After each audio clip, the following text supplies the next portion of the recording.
Nalaman na nga ni Agent Fernandez ang katotohanan na itong si Vittorio Benavides ang tao sa likod ng pagkamatay na kanyang asawa at anak.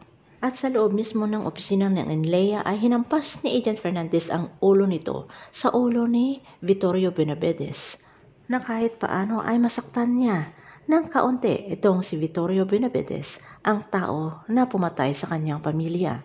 Hindi naman nagustuhan ni Iris Benavides ang pag-amin ni Vittorio Benavides ng kanyang kasalanan na lalo lamang mapadiin sa mga kasalanan, pero ayon kay Vito dito sa kanyang anak na si Iris Benavides ay manalig lamang siya na alam niya ang dapat niyang gagawin. Habang si Iris Benavides naman ay nagpakita na napakabait talaga at hindi niya kayang pumatay ng tao. Kaya sa kanyang kalagayan na buntis ay nakalabas siya sa kulungan.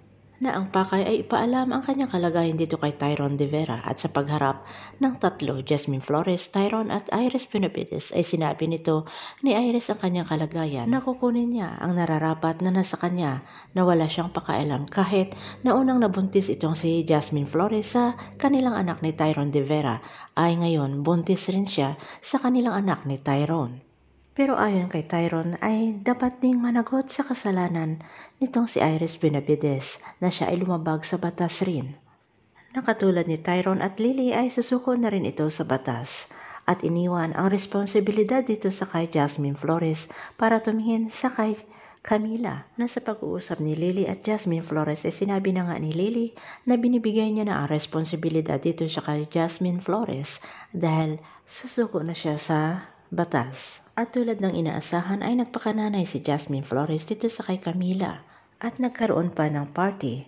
Pero hindi mahanap ni Jasmine Flores itong si Camila na hindi alam ni Jasmine na kinuha na ni Iris itong si Camila. At dahil hindi sinasabi nila Jasmine at Tyrone De Vera kung ano ang tunay na pagkatao nito ni Iris dito sa kay Camila ay sumama naman ito ang bata sa kanyang ninang Iris.